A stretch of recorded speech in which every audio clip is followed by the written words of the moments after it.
हमें कोई ऐसी स्टोरी बता सकती है आपसे आपके थ्रू कि आपने कोई ऐसा स्टोरी जो आपको एकदम पोक करेगा कि नहीं यार मुझे इस पे काम करना ही करना है? राइट, सो बेसिकली मैं जब मैक्स में था तो एक बार मैं एम्बुलेंस के थ्रू एक विजिट करने गया।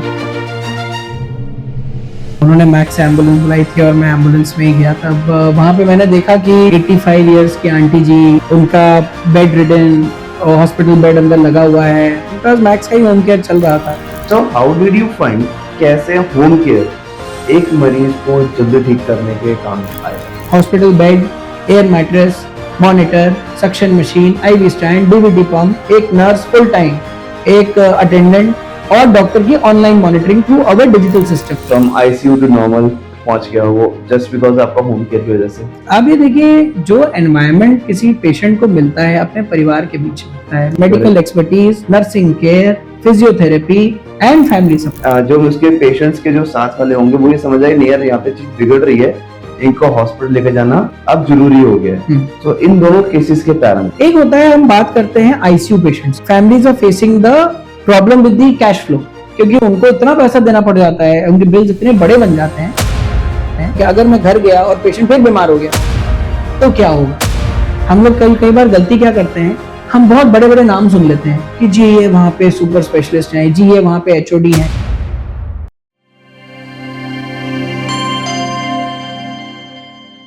welcome everyone to the podcast number 19 and today we are going to talk about the healthcare health के हिसाब से जो इस टाइम पे एक इशू बहुत बड़ा चल रहा है आफ्टर कोविड, जो ना बहुत लोगों को परेशानी है कॉस्ट के ऊपर। एंड आई गेस इसमें लोग, मेरे को लगता है कि यार 30 to 40% लाइफ की जो अपनी एक पूंजी है ना वो हेल्थ पे लगा देती है। एंड फिर भी बहुत बारी ऐसा होता है we lost our loved ones into the health care even after putting our all our efforts. But obviously innovation and change is the only constant thing we have in a life. So उसी constant thing को change को ना आज हमारे साथ doctor प्रखर जो हाँ हेल्प करेंगे to understand how he is helping the people कि वो लोग जो लोग आईसीयू में हैं उनको रिकवर भी कर दें, कॉस्ट भी उनके 90% कम जो उनके हॉस्पिटल्स में लग रही है ना उससे 90% कम लगेगी। प्रखर, is it really true? Well yes, आजकल की डेट में होम बेस्ड क्रिटिकल केयर एक नया एवोल्यूशन है। एंड अगर आप किसी भी कॉर्पोरेट हॉस्पिटल से कंपेयर करते हैं तो होम बेस्ड क्रिटिकल केयर में आपकी कॉस्ट ऑलमोस्ट 1/10 रह जाती है। अगर किसी बड़े अस्पताल में 1 से 1.5 लाख रुपए के बीच लग रहा है तो पेशेंट जब धीरे धीरे ठीक होने लग जाता है तो उस पर सेम अमाउंट ऑफ कॉस्ट लगे, ये ज़रूरी नहीं है। तो हॉस्पिटल में और लंबा रहने की जगह वो पेशेंट्स उसको घर पे आने के लिए पेशेंट को घर पे लाया जा सकता है। और जब घर पे लाते हैं तो उसके बाद पेशेंट की जो कॉस्ट होती है वो काफ़ी कम हो जाती है, उसकी मॉनिटरिंग और ज़्यादा रोबस्ट हो जाती है, मैन टू मैन नर्सिंग हो जाती है, सेकेंडरी इन्फेक्शंस कम हो जाते हैं, बहुत सारी बातें हैं जो मैं आपको आगे बताऊंगा। That's great. So let's go on. So प्रखर, before starting थोड़ा इंट्रोडक्शन आपका कि कैसे आपने शुरू किया and why did you start this? Right, so मेरा नाम डॉक्टर प्रखर सिंह है और मैं एक इमरजेंसी एंड ट्रॉमा स्पेशलिस्ट हूँ। एंड मैंने अपोलो हॉस्पिटल से फेलोशिप इन क्रिटिकल केयर किया है। एंड ये जर्नी मैंने शुरू करी थी जब मैं अपने पिछली जॉब में था, जब मैं मैक्स साकेत में एज अटेंडिंग कंसल्टेंट था इमरजेंसी एंड ट्रॉमा में। मैं इमरजेंसी आईसीयू संभालता था और धीरे धीरे मैंने नोटिस किया कि पेशेंट्स के ऊपर कॉस्ट बर्डन बहुत ज़्यादा बनता जा रहा था। पेशेंट्स जो एल्डरली थे उनको घर आने में प्रॉब्लम, उनको घर से हॉस्पिटल आने में प्रॉब्लम होती थी। एंड जब वो हॉस्पिटल आ भी जाते थे तो वहाँ पे मैंने देखा कि बड़े बुजुर्ग हॉस्पिटल में रहना नहीं चाहते थे। तब मेरे दिमाग में ये आइडिया आया कि हम क्रिटिकल केयर उनके घर पे लेके जा सकते हैं। ये चीज़ आज की नहीं है, पहले ज़माने में भी डॉक्टर्स घर जाते थे और हमसे पहले भी कई कुछ कंपनियों ने इस चीज़ पे काफ़ी काम किया और काफ़ी अच्छा काम किया है। बट उस मैग्नीट्यूड तक जाने के लिए जो चीज़ें रिक्वायर्ड थी शायद वो कहीं मिस कर गए, जिसको हमने टैप इन किया। हमने इंडस्ट्री के गैप्स को समझा और उसको हम बढ़ाते चले गए। एंड पब्लिक ने भी हमारा साथ दिया, मेंटर्स ने भी हमारा साथ दिया, and everybody helped us to come to this level where we are today. That's a great one and I guess I hope आज के टाइम पे जो रिक्वायरमेंट है हम उसके बारे में इस पॉडकास्ट के थ्रू बता सकें कि why it is important and what you are focusing on. Of course. Before going ahead, Prakhar, I just want to know, जैसा आपने बताया कि आप जब मैक्स में बात काम कर रहे थे तब आपने एक चीज बर्डन समझा, हमें कोई ऐसी स्टोरी बता सकती है आपके से, आपके थ्रू, कि आपने कोई ऐसा स्टोरी जो आपको एकदम पोक करे हो कि यार नहीं यार मुझे इस पे काम करना ही करना है? राइट, सो बेसिकली मैं जब मैक्स में था तो एक बार मैं एम्बुलेंस के थ्रू एक विज़िट करने गया। उन्होंने मैक्स से एम्बुलेंस बुलाई थी और मैं एम्बुलेंस में ही गया। तब वहाँ पे मैंने देखा कि पेशेंट की हालत बहुत नाजुक थी। मतलब 85 इयर्स की आंटी जी, एंड उनका बेड रिडन, हॉस्पिटल बेड अंदर लगा हुआ है, उनका पास मैक्स का ही होम केयर चल रहा था। एंड जब मैंने उनको देखा मेरे को लगा कि इस पेशेंट को मैं अस्पताल लेके आऊँगा तो इस पेशेंट पे क्या बीतेगी। बट यस, उनको ज़रूरत थी हॉस्पिटल आने की, तो हम कभी ये नहीं कहते आप हॉस्पिटल मत जाओ। हमारा एक माइंडसेट है जो कि बहुत हमने एक स्ट्रीमलाइन पैटर्न में बनाया है, जिसको हम आरएमएस प्रोटोकॉल कहते हैं। ओके। आरएमएस प्रोटोकॉल का मतलब है rapid resuscitation in the emergency. मतलब इमरजेंसी तो आपको आना है। हार्ट अटैक हो गया, स्ट्रोक हो गया, हार्ट फेलियर हो गया, बहुत ऐसी बीमारियां हैं, फ्रैक्चर हो गया, जो आप घर पे ट्रीट नहीं कर सकते। Rapid resuscitation in the emergency, stabilize करिए। देन एम का मतलब है move to the ICU for secondary care. And उसके बाद जब आईसीयू का आपका काम पूरा हो जाए, जैसे कभी भी होता है, आईसीयू जनरली किसी भी पेशेंट को 10 से 15 दिन से ज़्यादा नहीं चाहिए। 10 से 15 दिन में पेशेंट या तो रिकवरी मोड में आ जाता है या फिर वो इतना क्रिटिकल होता है कि उसकी डेथ हो जाती है। बट आपने देखा होगा कई बार पेशेंट्स महीनों तक, कभी कभी Correct. 1 महीना 2 महीना भी आईसीयू में रह जाते हैं। बिल्कुल। उससे उनके दो प्रॉब्लम्स हैं, एक तो सेकेंडरी इन्फेक्शन, बाजू वाले मरीज का इन्फेक्शन लग जाएगा, या फिर आईसीयू में कुछ इनेट बैक्टीरिया होते हैं जो वहीं ग्रो कर रहे हैं कल्चर मीडियम्स में, बिकॉज इतने बड़े आईसीयूज होते हैं कि इनको बार बार फ्यूमिगेट करना, डीप क्लीन करना, नथिंग कैन बी 100%। ट्रू। सो इसीलिए आपको हॉस्पिटल से, जिसको हम कहते हैं नोजोकोमियल इन्फेक्शन, हॉस्पिटल से अक्वायर्ड, वो लग सकता है। देन प्रॉब्लम आती है बेड सोर की। देन प्रॉब्लम आती है लॉन्ग टर्म कैश प्रॉब्लम, जो कि सबसे बड़ा पेन पॉइंट है किसी भी मरीज का। तो इन सब चीजों को बचाने के लिए आप पेशेंट को जल्दी घर शिफ्ट कर दीजिए। 15 दिन में patient can be move to home for the home based critical care treatment. And उसमें आजकल डेडिकेटेड टीम्स हैं, बड़ी अच्छी पॉलिसीज हैं, ताकि हम पेशेंट को बेनिफिट दे सकें। जब हम बात करते हैं होम केयर की, राइट, तो ये मेरा मानना भी है, मे बी मैं थोड़ा सा जब मैं इसकी रिसर्च कर रहा था तो पीपल आर लाइक कि नहीं यार, होम केयर से बेटर हॉस्पिटल में होती है केयर, बट आप कहते हो नहीं हमारे पास सब फैसिलिटी हमारे पास ऑलरेडी है। सो हाउ डिड यू फाइंड, या आपको कैसा लगता है कि कैसे होम केयर एक मरीज को जल्दी ठीक करने के काम आएगा? राइट, सो देखिए, लेट्स से आपका पेशेंट आईसीयू में है और आईसीयू में पेशेंट की रिक्वायरमेंट हो जाती है खत्म। अब वो पेशेंट के गले में एक ट्रेकेओस्टमी की ट्यूब लगी है। ट्रेकेओस्टमी मतलब सांस लेने की एक नली लग जाती है। नाक में एक ट्यूब लगी है जिससे फीडिंग चल रही है। यूरिन के लिए एक ट्यूब लगी हुई है। तो अब आपके पास 3 ट्यूब लगी हैं। अब इनका केयर किसी भी वार्ड में नहीं हो सकता या रूम में नहीं हो सकता। इनके लिए आपको एक स्पेशल नर्स चाहिए जो आपको टाइम टू टाइम मॉनिटर करे, एक डॉक्टर जो सामने बैठा हो, एक ऐसा नर्सिंग असिस्टेंट, एक अटेंडेंट की तरह जो पेशेंट के 2-2 घंटे पे साइड चेंज करे ताकि बेड सोर ना हो। ये चीज़ें रूम में करना बहुत मुश्किल है, क्योंकि रूम में जो स्टाफ होता है वो 1 स्टाफ फॉर 5 रूम्स होता है। आईसीयू में 1 स्टाफ फॉर 2 पेशेंट्स या सिंगल पेशेंट होता है। तो हम ये कहते हैं कि अगर आपके पेशेंट को इतनी लंबी रिक्वायरमेंट है, या फिर सेकेंड रीजन ये होता है कि हॉस्पिटल में बेड ही नहीं है, हॉस्पिटल ओवरफ्लो कर रहा है इस समय और आपके सारे रूम भरे हुए हैं, तो पेशेंट आईसीयू में रहेगा बहुत दिन तक। तो आप पेशेंट को घर लेके आ जाए, मैं आपके लिए एक स्टेप डाउन यूनिट पेशेंट के घर में ही क्रिएट करके दे दूंगा, जिसमें उसको an block hospital bed, air mattress, monitor, suction machine, IV stand, DVD pump, एक नर्स फुल टाइम, एक अटेंडेंट और डॉक्टर की online monitoring through our digital system, वो उसको मिलेगी। हमारा एक ऐप है, ऐप में नर्स जो है सारा डेटा डालती रहती है, एआई पावर्ड है आजकल, कुछ भी डेटा इधर उधर होता है तुरंत अलार्म स्पाइक हो जाता है। अब इसमें नर्स ने गलत डेटा डाल दिया तो भी अलार्म बजेगा, पेशेंट के वाइटल्स गलत है तो भी अलार्म बजेगा। इससे टीम जल्दी अलर्ट हो जाती है। एंड हमारा नेटवर्क इतना रोबस्ट है कि I can get a doctor to reach your home in 30 minutes. तो नर्स तब तक तो संभाल लेती है, और उसके बाद through our online consultation system, and then within 30 minutes the doctor is there to take over. और if the patient becomes very sick, let's say किसी को हार्ट अटैक आ जाता है, स्ट्रोक नया बन जाता है, तो the patient can be shifted to the hospital in the same time. तो मैंने जनरली ये देखा है कि अगर किसी हॉस्पिटल में मान लीजिए 20th फ्लोर पे कोई है या 15th फ्लोर पे भी है और वहां पे किसी को कोई प्रॉब्लम हो जाए तो एमआरआई कराने के लिए उसको नीचे ग्राउंड फ्लोर पे लेके आना पड़ता है। ये उतना ही टाइम है जितना आपके घर से आपके अस्पताल की दूरी है थ्रू एम्बुलेंस। तो टाइम उतना ही लगना है, जस्ट दैट हम पेशेंट को घर में तभी लेके जाते हैं जब पेशेंट उतना स्टेबल हो। अनस्टेबल पेशेंट ना तो जाएगा ना प्रोटोकॉल में। ना प्रोटोकॉल में। Do you have any case in your mind, may be अभी आप रिसेंटली जब देखा हो किसी पेशेंट ने बाउंस बैक किया हो फ्रॉम आईसीयू टू नॉर्मल पहुंच गया हो जस्ट बिकॉज आपका होम केयर की वजह से? वो ऐसे बहुत सारे केसेस हैं हमारे पास। आप ये देखिए, जो एनवायरनमेंट किसी पेशेंट को मिलता है अपने परिवार के बीच में, वो एनवायरनमेंट कभी उसको हॉस्पिटल में नहीं मिल सकता। हॉस्पिटल में सबसे बड़ा चैलेंज होता है, जैसे आईसीयू में एक बात बोलते हैं, आईसीयू साइकोसिस। मतलब पेशेंट आईसीयू में रहते रहते ना एकदम मतलब मदहोश सा हो जाता है, बेहाल सा हो जाता है, क्योंकि उसको कुछ पता ही नहीं है कब दिन हो रही है कब रात हो रहा है।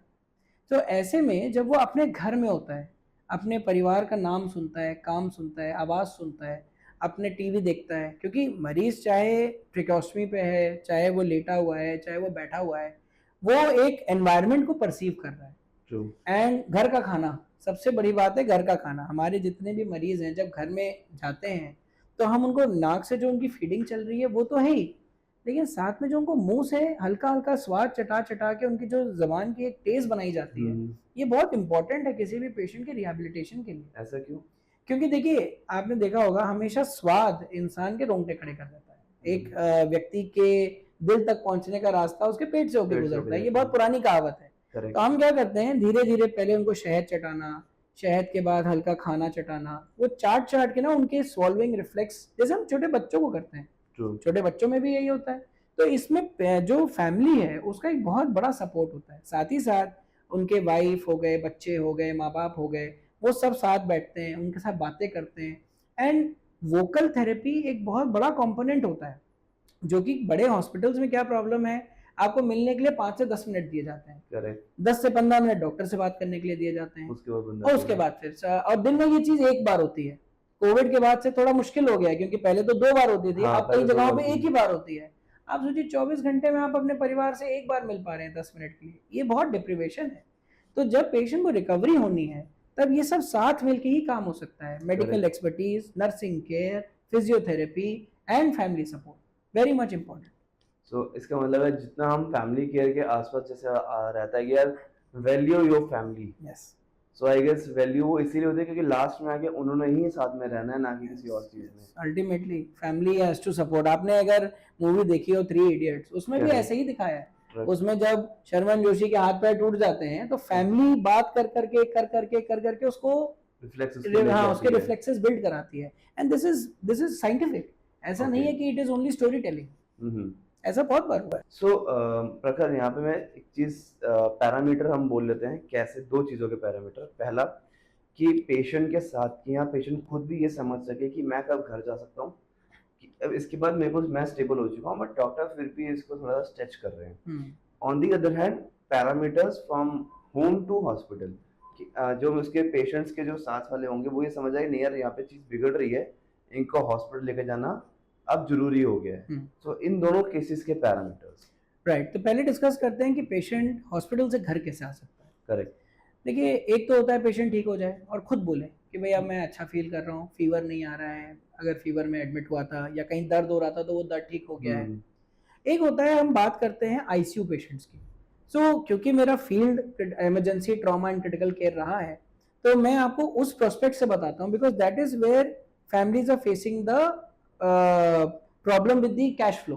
क्योंकि उनको इतना पैसा देना पड़ जाता है, उनके बिल्स इतने बड़े बन जाते हैं कि दे कैन नॉट डिसाइड कि अब मैं घर लेके जाऊंगा, तो मुझे उनको एक डर रहता है मन में कि अगर मैं घर गया और पेशेंट फिर बीमार हो गया तो क्या होगा। करेक्ट। सो इसमें आपने एक तो पहले डॉक्टर का आपके साथ कॉन्फिडेंस बहुत अच्छा होना चाहिए। सो इसलिए मैं हमेशा बोलता हूँ always go to a known doctor. हम लोग कई बार गलती क्या करते हैं, हम बहुत बड़े बड़े नाम सुन लेते हैं कि जी ये वहाँ पे सुपर स्पेशलिस्ट हैं, जी ये वहाँ पे एचओडी हैं, उससे कोई फर्क नहीं पड़ता। आपका डॉक्टर आपकी बात सुने, आपकी बात समझे और आपके साथ ट्रूथफुली काम करे, ये रिलेशनशिप बहुत ज़रूरी है। करेक्ट। दूसरी चीज़, जैसे जैसे पेशेंट के पैरामीटर स्टेबल हो जाएं, मतलब हार्ट रेट उसका 100 प्लस माइनस रहे, सैचुरेशन उसकी 95 प्लस माइनस रहे, एंड उसका फीवर ना आए, that is the right time to take the patient home. And give him good rehabilitation. Because अगर पेशेंट को फीवर नहीं आ रहा है, उसको पल्स ऑक्सीजन वगैरह सब ठीक चल रहा है या मिनिमल चल रहा है, लेट्स से 2 लीटर 4 लीटर के ऑक्सीजन की रिक्वायरमेंट है, वेंटिलेटर सपोर्ट एकदम मिनिमल रिक्वायरमेंट है कि आपने 2-2 घंटा लगाया जस्ट कि पेशेंट की ब्रीदिंग अच्छी रहे, तो ये मिनिमल रिक्वायरमेंट्स में this is the best time to move him out of the hospital. क्योंकि हॉस्पिटल में जब सेकेंडरी इन्फेक्शन लगेगा तो यही पैरामीटर्स फिर हिल जाएंगे और बिगड़ जाएंगे। तो जैसे ही ये पैरामीटर्स बिगड़ते हैं, आपका सबसे पहले the whole ICU process starts again. So hence once you get admitted and become stable, which takes generally between 7 to 10 days, you should ask your doctor, can I move him to home care for rehabilitation? क्योंकि देखिए tracheostomy जो सांस की नली हम गले में लगाते हैं, तो वो ट्रेकोस्टमी जनरली 3 से 5 दिन के अंदर कर दी जाती है। उसके बाद पेशेंट का ट्यूब मुंह से निकाल के उसे गले में डाल दिया जाता है, तो उसका मुंह खुल जाता है, पेशेंट होश में भी आ जाता है। और अगर पेशेंट सिक नहीं है बहुत ज़्यादा एंड धीरे धीरे इम्प्रूव कर रहा है, जो भी उसकी बीमारियाँ थी वो ठीक हो रही है, तो 10 दिन के बाद आप होम केयर के लिए बात करना शुरू कर सकते हैं। मोस्टली हमने देखा है कि पेशेंट्स 15 दिन तक घर आ जाते हैं जो हमारे टच में है, क्योंकि हम उनको गाइड करते रहते हैं कि अच्छा आप ये पैरामीटर्स देख लीजिए, ये पैरामीटर्स देख लीजिए, एंड अगर उनका ऑक्सीजन, उनका सैचुरेशन, उनका पल्स और ब्लड प्रेशर मोर और लेस स्टेबल चल रहा है, 2-3 दिन स्टेबल चला है, तो आप घर ला सकते हैं। और जब घर ले आते हैं जी, अब इसको, अगर घर में एक सिचुएशन बिगड़ती है तो ऐसे कौन से पैरामीटर्स हैं जिनको ध्यान रखना चाहिए और बिगड़ने से पहले ही बंदा ध्यान रखे कि इसको लेके जाना पड़ेगा? देखिए एक होता है इमीडिएट असेसमेंट। तो इमीडिएट असेसमेंट में हम सिर्फ 3 पैरामीटर देखते हैं। एक होता है सेंसोरियम, मतलब कि क्या पेशेंट होश में है। दूसरा होता है ब्लड प्रेशर, अगर ब्लड प्रेशर ड्रॉप कर रहा है, आपका ब्लड प्रेशर 90 के नीचे आ गया है, तो इमीडिएट आपको हॉस्पिटल के लिए सोचना पड़ेगा। ओके। एंड तीसरा होता है रेस्पिरेटरी डिस्ट्रेस, यानी कि रेस्पिरेटरी रेट आपका 20-25 तक पहुंच जाता है, सांस पेशेंट तेज तेज लेने लग जाता है, तो ऐसे में भी आपको शिफ्ट करना है। बट कई बार क्या होता है कि जैसे पेशेंट आपका घर आ गया, अब वहाँ पे कुछ चीज़ें हो रही हैं जो पेशेंट को थोड़ा अनस्टेबल कर रही हैं, तो एक प्राइमरी ट्रीटमेंट देख के, मतलब आप अपने डॉक्टर से बात कर सकते हैं कि जैसे नेबुलाइजर किया तो पेशेंट की रेस्पिरेशन ठीक हो गई, ब्लड प्रेशर बढ़ाने के लिए थोड़ा फ्लूइड दिया तो ब्लड प्रेशर बढ़ गया। ये कुछ प्राइमरी ट्रीटमेंट करके आप 3-4 घंटे वॉच कर सकते हैं, क्योंकि आपके पास घर पे ही सारा बैकअप है। आप जब होम केयर में लाए हैं तो आपने नर्स, इमरजेंसी इक्विपमेंट सब कुछ रखा हुआ है, तो एकदम रश करने का नीड नहीं है। 4-5 घंटे देखिए, पेशेंट स्टेबल हो जाता है, वेरी गुड। नहीं होता तो फिर शिफ्ट कर लीजिए, कोई प्रॉब्लम नहीं है। करेक्ट।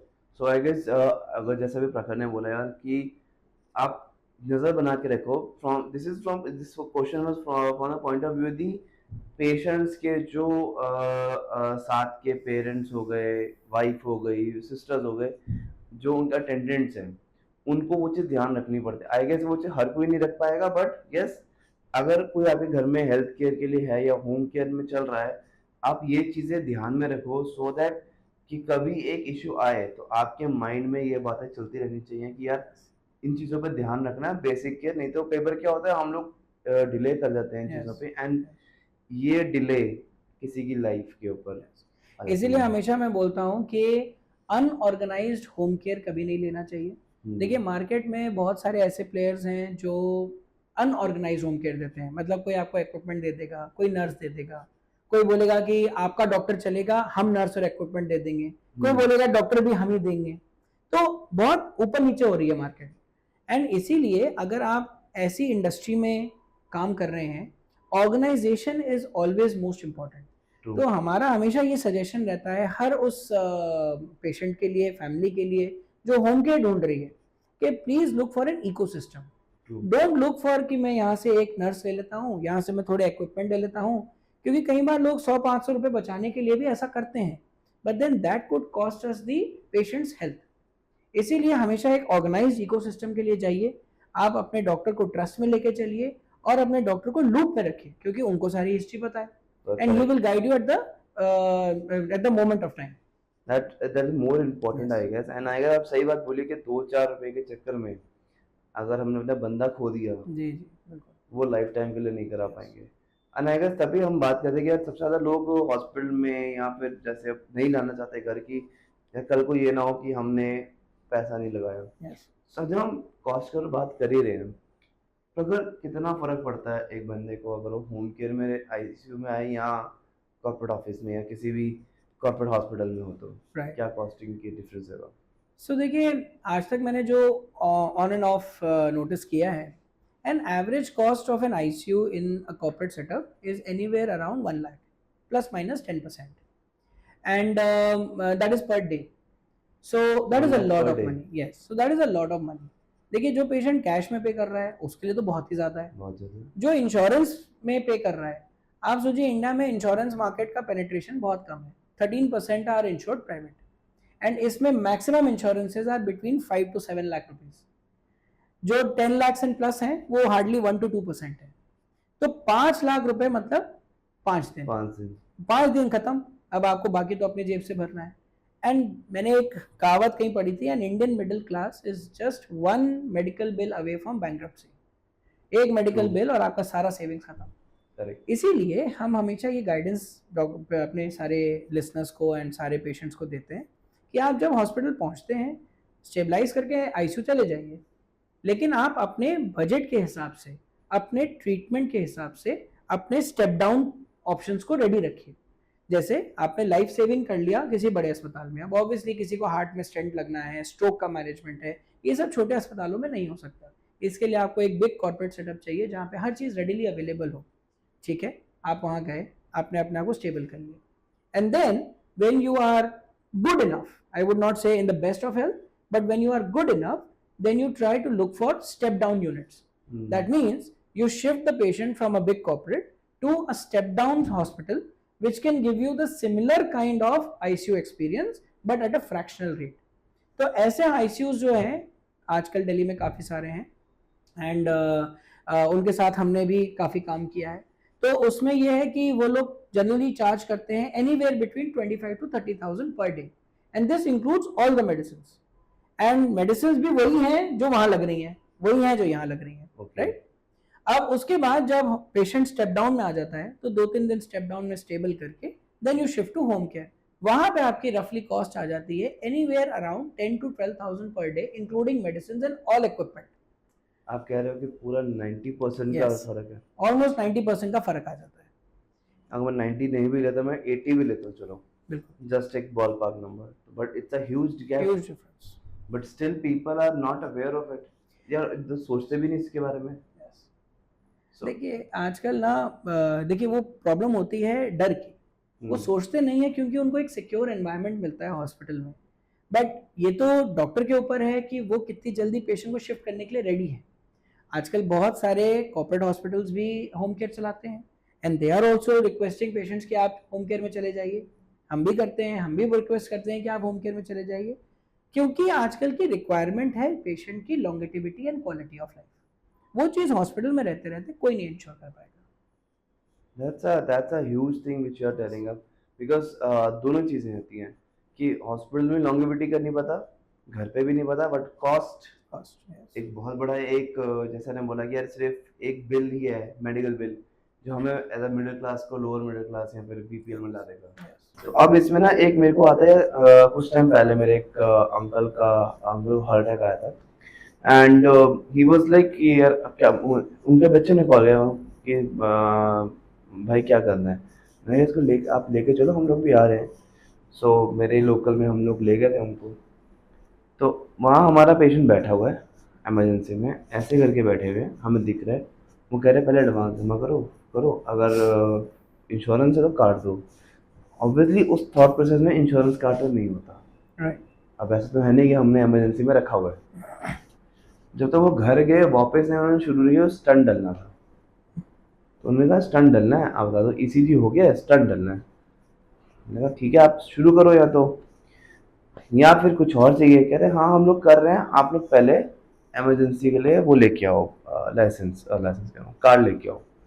जितनी देर लगी, हम बंदा देखे ना सामने कुछ नहीं हो रहा, सिर्फ ड्रिप लगा दी है, खत्म.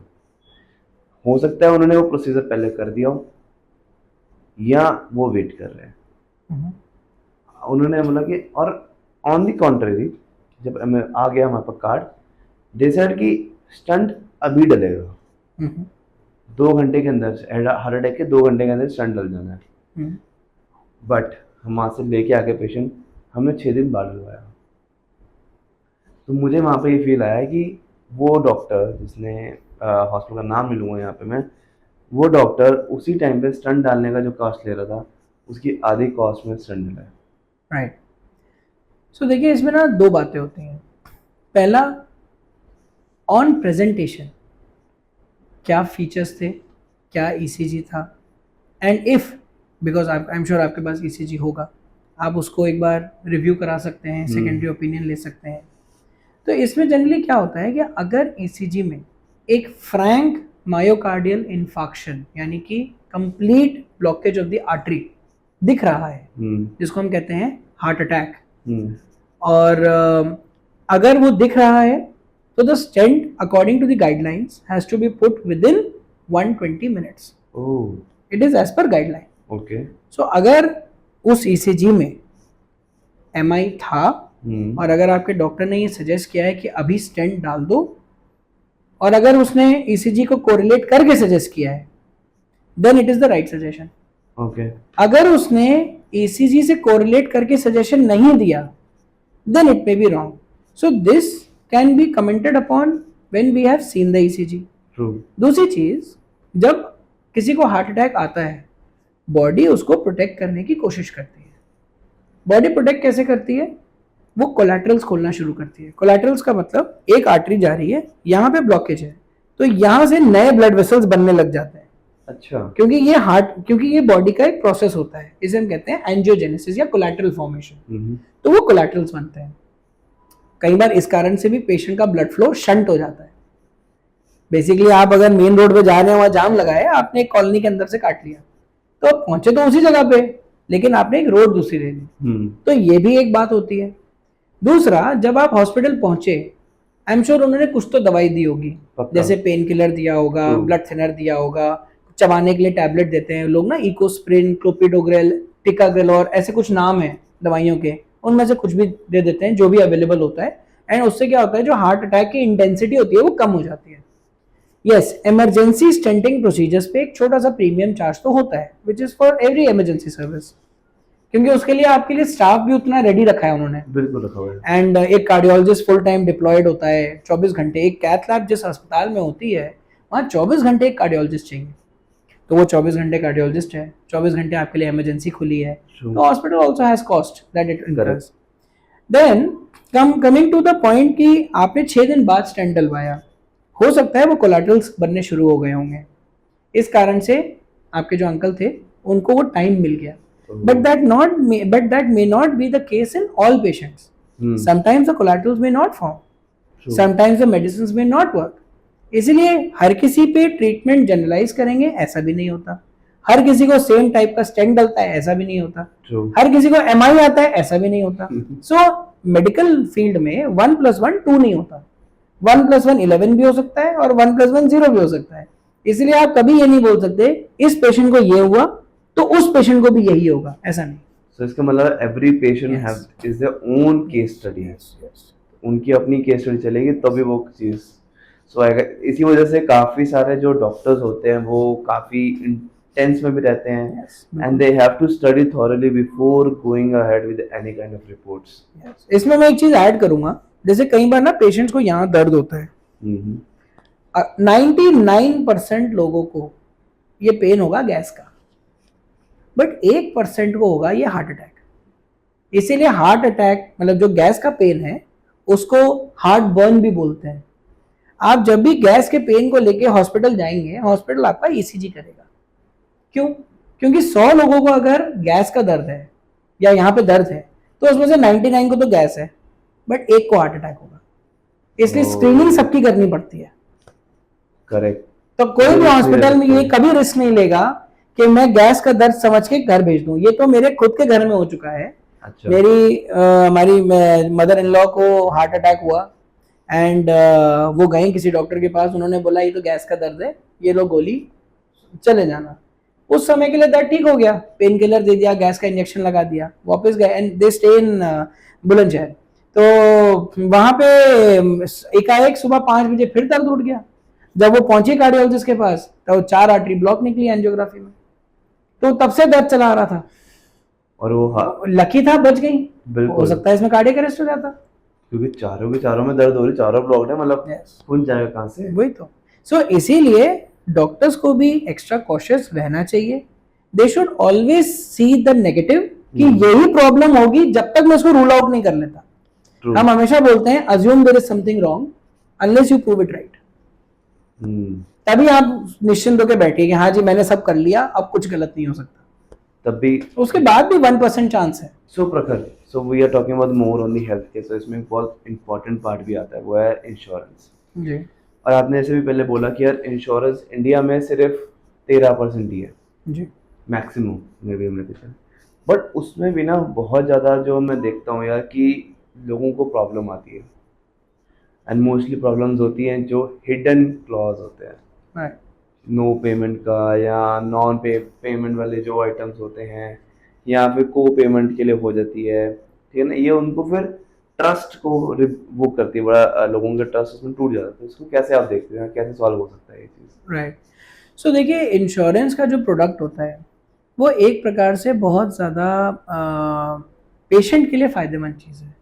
पेशेंट के लिए क्यों फ़ायदेमंद है? For a meagre sum, let's say आपने 5,000 10,000 का कोई इंश्योरेंस लिया, आपको एक अच्छा खासा क्लेम के लिए पैसा मिलता है 5 लाख से 10 लाख के बीच में। एंड मैंने आज तक ये देखा है कि इंश्योरेंसेज रिजेक्ट तब होती हैं जब पेशेंट्स को उस लेवल की रिक्वायरमेंट नहीं होती है और डॉक्टर्स एडमिट कर लेते हैं। तो प्रखर, नाउ पॉइंट है कि जब हम लोग इंश्योरेंस के ऊपर जाते हैं, सो इंश्योरेंस बहुत कम है, 13% है, बट उसमें भी हिडन चार्जेस बहुत होते हैं, हिडन क्लेम हो जाते हैं, को पेमेंट हो जाती है, ठीक है ना, जिप्सा हो जाता है, बहुत टाइप की ऐसी चीज़ें जो at a time of emergency पता लगते हैं। उससे जो मैंने फील किया, जो लोगों को ना बड़ा शैटरनेस सी फील होता है कि यार हमने ट्रस्ट करके हमने कराई और हमें ये फेस करना पड़ रहा है। तो इसको कैसे हम करेक्ट कर सकते हैं कि वाइल सेलिंग, या कैसे हम इसको करेक्ट कर लोगों को ना थोड़ी सी और ट्रस्ट बने इंश्योरेंस के ऊपर और हेल्थ के ऊपर? राइट। सो देखिए इंश्योरेंस खरीदते समय हमें 4 चीज़ों का ध्यान रखना चाहिए।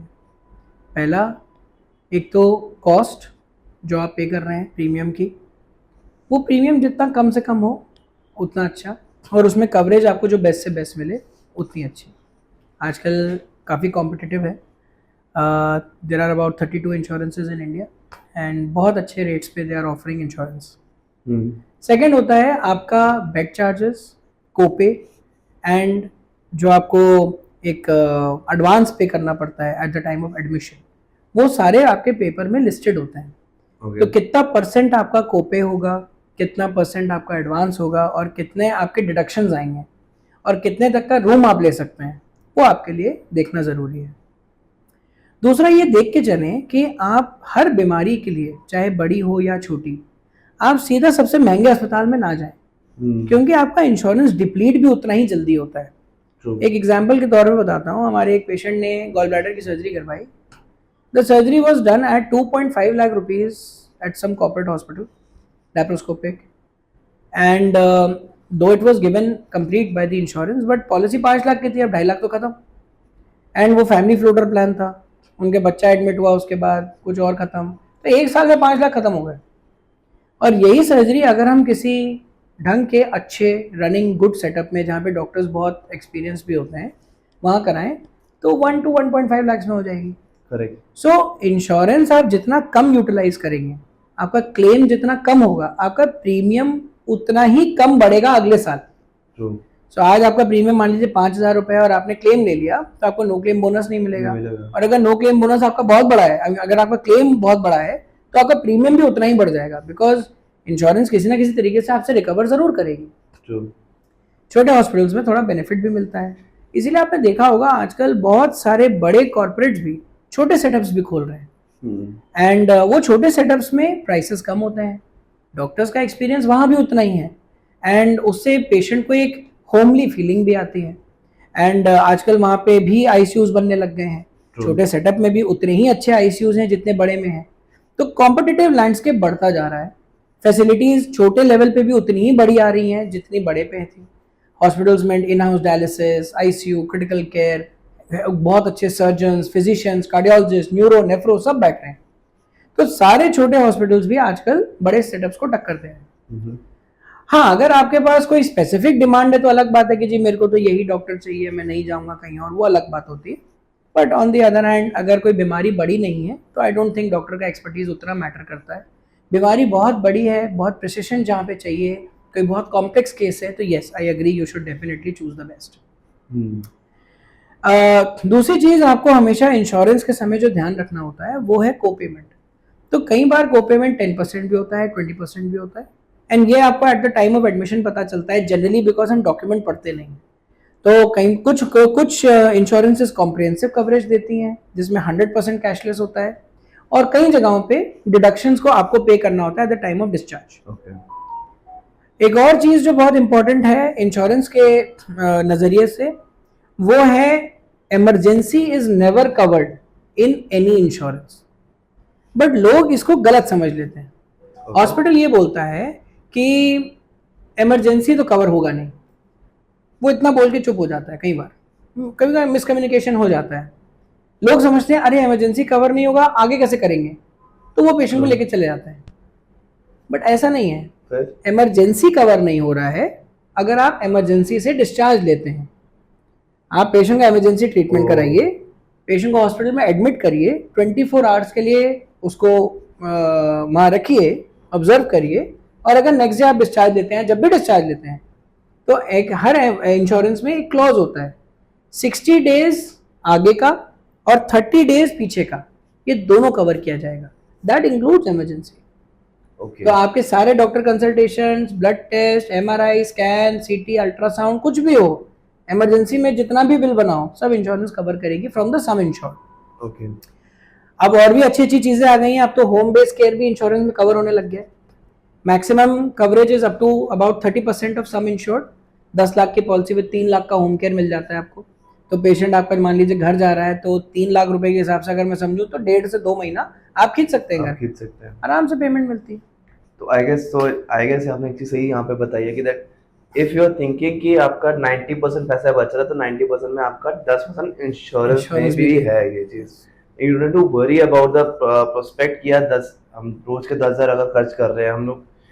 आई गेस मेरे को लगता है लोग इसलिए भी नहीं करते होंगे होम केयर किया कि हॉस्पिटल के बाहर निकल गए इंश्योरेंस नहीं मिलेगी। ये जो आज मिसकंसेप्शन एक प्रखर ने पूरी की है कि यार होम केयर में भी आपको अपनी इंश्योरेंस मिल सकती है। तो प्रखर मैं कुछ पढ़ रहा था, तो from health care I know कि प्री एग्जिस्टिंग कंडीशंस पे क्लेम रिजेक्ट हो जाते हैं। तो अब इसका ऑल्टरनेटिव क्या होगा, कैसे इसको हम बेटर कर सकते हैं, कैसे इसको हम लोग कवर करवा सकते हैं? देखिए, प्री एग्जिस्टिंग डिजीज ना रिटेल पॉलिसी में एक वेटिंग पीरियड के साथ आते हैं। तो देखिए, प्री एग्जिस्टिंग डिजीजेस जो होती हैं रिटेल पॉलिसी में, लाइक एक पेशेंट जब किसी रिटेल ब्रोकर से ये पॉलिसी खरीदता है तो उसकी एक कंडीशंस होती हैं कुछ कि पहले तो जैसे कोई अगर पुरानी बीमारी है उसका 2 साल, 3 साल, 4 साल का वेटिंग पीरियड हो सकता है। ट्रू। एंड अगर आपको इमीडिएट कवरेज चाहिए तो प्रीमियम आपका बहुत ज़्यादा हाई हो जाएगा, राइट? तो ये चीज़ें तो एक प्रॉब्लम है। इस चीज़ के लिए आजकल कॉर्पोरेट पॉलिसीज आ गई हैं। कॉर्पोरेट पॉलिसी में डे 1 से सारा कवर हो जाता है। कुछ ऐसे इंश्योरेंसेस भी आ गए हैं जो आपको मंथली प्रीमियम मॉडल पे मिलने लग गए हैं। एंड इसमें बहुत सारे ब्रांड्स आते हैं, ऑनश्योरिटी आता है, टच लाइफ आता है, बहुत सारे अच्छे अच्छे ब्रांड्स हैं जो कि ये सारी प्रोविजंस दे रहे हैं। तो कॉर्पोरेट पॉलिसी में आपको ये बेनिफिट मिल जाता है कि आपको प्री एग्जिस्टिंग डिजीज कैपिंग नहीं होती। एंड रिटेल पॉलिसी में ये प्रॉब्लम होती है कि आपकी प्री एग्जिस्टिंग डिजीज कैपिंग है, क्योंकि इंश्योरेंस का आप एक पॉइंट ऑफ व्यू अगर समझेंगे बिजनेस के तौर से, तो इंश्योरेंस हर समय पेशेंट को गवर्न करना चाहेगी, बिकॉज ऑब्वियसली वो उसको एक फाइनेंशियल कवरेज दे रही है। एंड अगर वो फाइनेंशियल कवरेज दे रही है तो वो अपना पैसा भी बचाएगी, वो कोशिश भी करेगी कि जितना मिनिमम से मिनिमम उसका एडमिशन हो उतना हो। सो मैं एक तरीके से ना इंश्योरेंस का जो एक बिजनेस मॉडल समझता हूँ, ये पेशेंट के लिए तो बहुत अच्छा है, क्योंकि पेशेंट को तो 10,000 रुपए में 5 लाख का कवर मिल गया। करेक्ट। लेकिन हॉस्पिटल के लिए बहुत बड़ा चैलेंज हो जाता है, क्योंकि हॉस्पिटल से इंश्योरेंस बहुत बड़ा डिस्काउंट मांगता है। वो ये बोलता है कि अगर मेरी इंश्योरेंस लेके आपके पास कोई पेशेंट ट्रीटमेंट के लिए आ रहा है तो आप उसको 20% से 40% तक का डिस्काउंट देंगे अपने MRP पे। Okay. And which is a lot for any hospital. ऐसा नहीं है कि मार्जिन बहुत हाई हैं और हम 70-80% पे काम कर रहे हैं, ऐसा बिल्कुल नहीं है, बिकॉज हमारी इंफ्रा कॉस्ट भी ज़्यादा होती है। ट्रू। तो इंश्योरेंस का जो बिजनेस होता है वो किसी भी हॉस्पिटल के लिए एक दो धारी तलवार समझता हूँ मैं तो। क्योंकि देखिए, इंश्योरेंस का problem number 1, discounts are high. Problem number 2, payments are grossly delayed. 2 महीना 4 महीना कब आएगा पता नहीं, क्योंकि पेशेंट हॉस्पिटल ने तो पे करना है, आगे उसने सैलरीज देनी है, सब कुछ करना है। अब इंश्योरेंस से पैसा कब आता है क्या मालूम। Then the risk of rejection. तो ये 3 प्रॉब्लम्स के कारण insurance business has become a little tug of war. तो हॉस्पिटल्स को मजबूरी है कि भाई पेशेंट्स के पास इंश्योरेंस है, दे हैव टू एंटरटेन।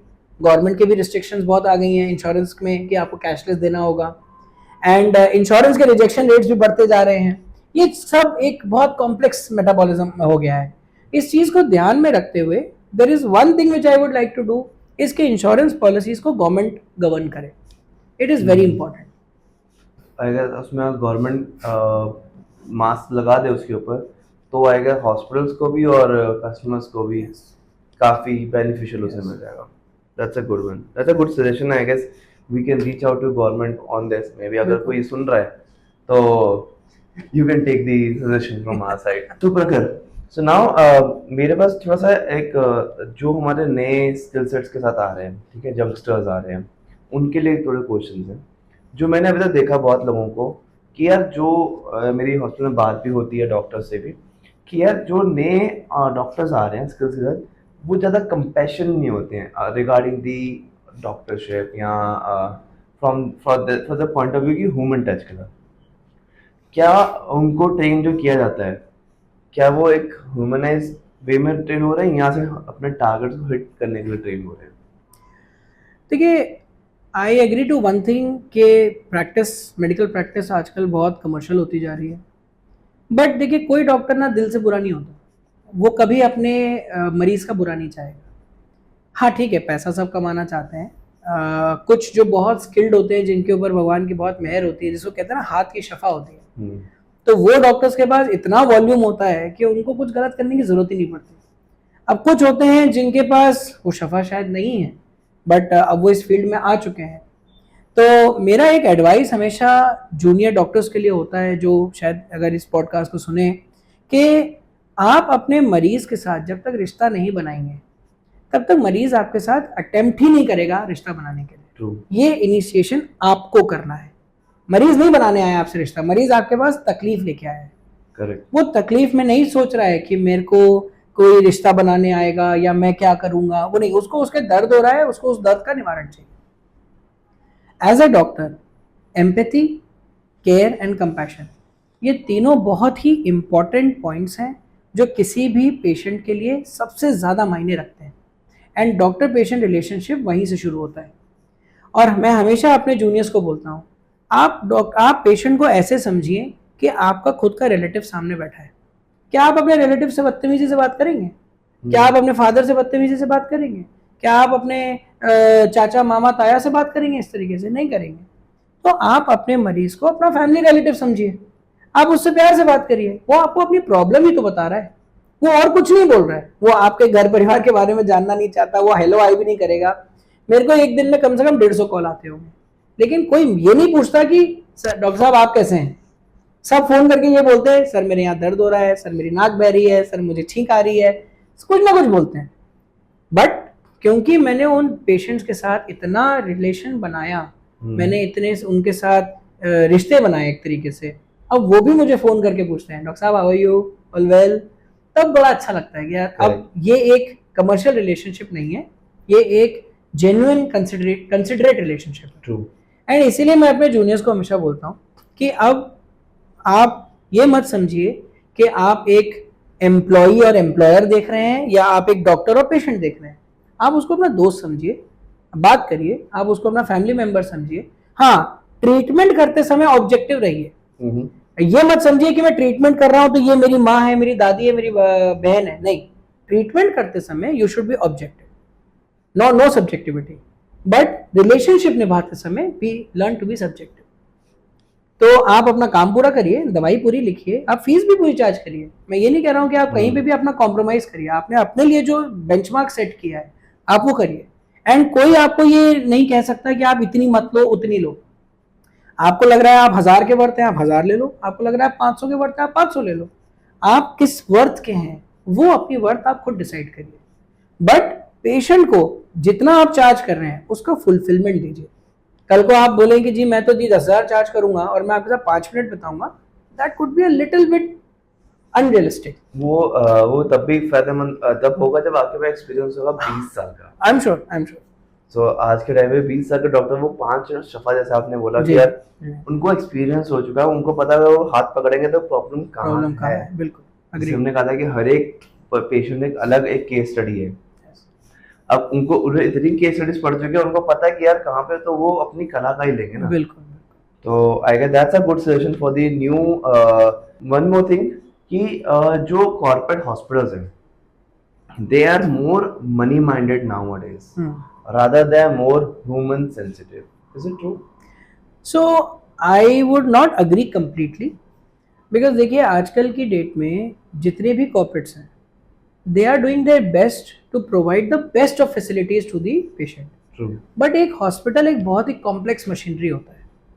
ये आप होटल खोल लो ज़्यादा आसान है, हॉस्पिटल खोलना इतना मुश्किल है, कॉम्प्लेक्स है।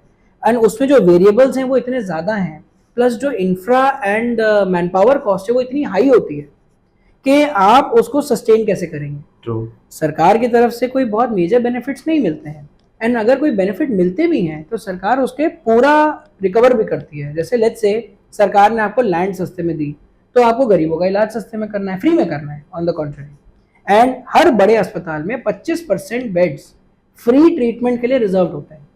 तो आप सोचिए कोई 100 बेड का अस्पताल, उसके 25 बेड विच इज जिसको बनाने में एक हॉस्पिटल को लगभग 50 लाख से 1 करोड़ का खर्चा आता है, बिल्कुल आता है, और उसको आपको फ्री में ट्रीट करना है क्योंकि आपको लैंड सस्ती मिली है।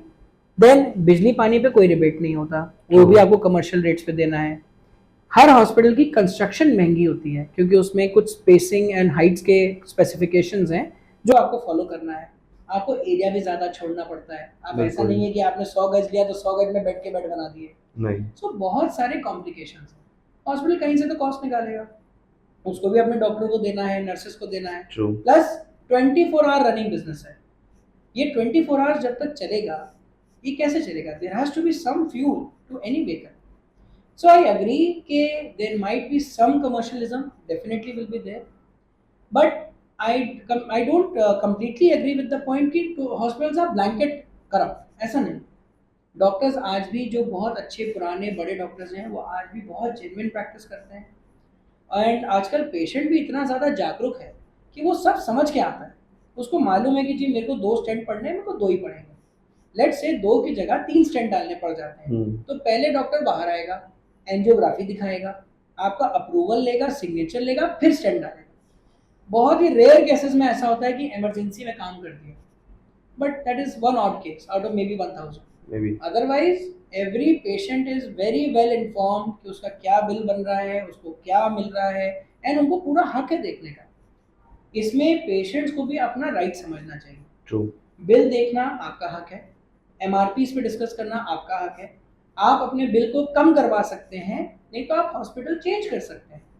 आपको जैसे हम मान लीजिए, मैं तो सिंपल एक बात हमेशा बोलता हूँ, वही दाल ढाबे में 60 रुपए की है, किसी 3 स्टार होटल में वो दाल जो है 300 रुपए की है, और किसी 5 स्टार में 1500 रुपए की है। करेक्ट। आप उस एम्बियंस का और उस एक्सपर्टीज का पैसा दे रहे हैं, आप उस शेफ की फीस दे रहे हैं। करेक्ट। सेम वो डॉक्टर भी कर रहा है। वो डॉक्टर ने धीरे धीरे शुरू किया होगा, आज तक यहाँ पहुंचा है। हाँ, आप अपने पॉकेट्स देखिए, आप अपने पॉकेट्स के हिसाब से ट्रीटमेंट लीजिए, एंड अगर कोई चीज़ आपको नहीं जम रही है आप वहाँ से कहीं और शिफ्ट करिए। हर किसी के लिए सब ऑप्शंस अवेलेबल, कोई फोर्स नहीं करता।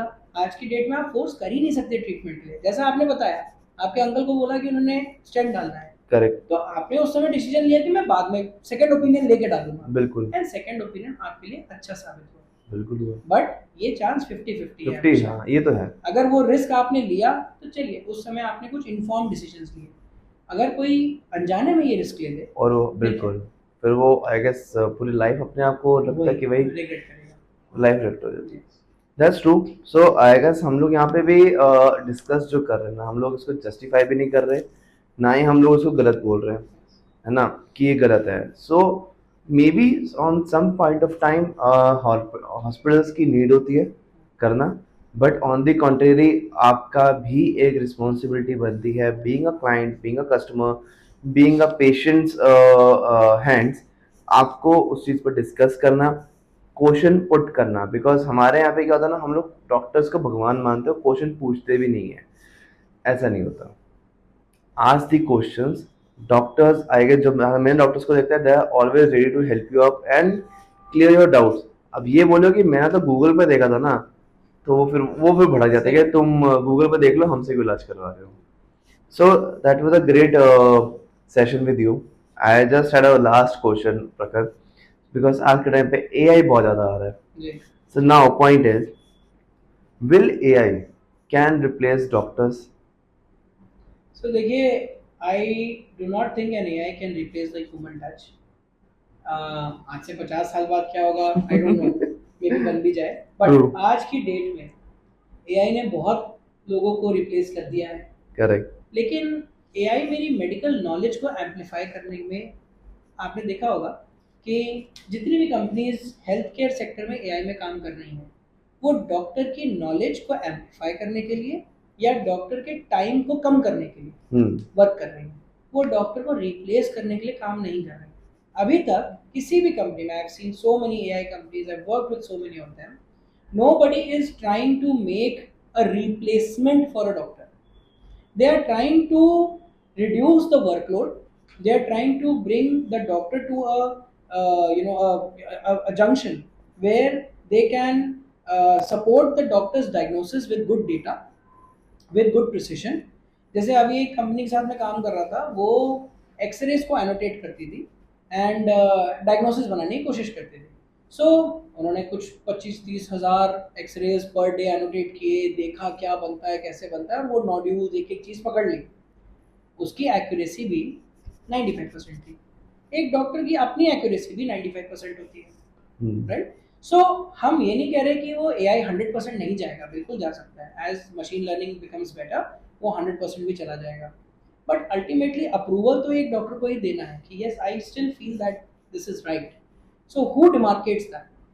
So I don't think doctors, nurses, and attendants can be replaced by AI as of now, and neither can their knowledge.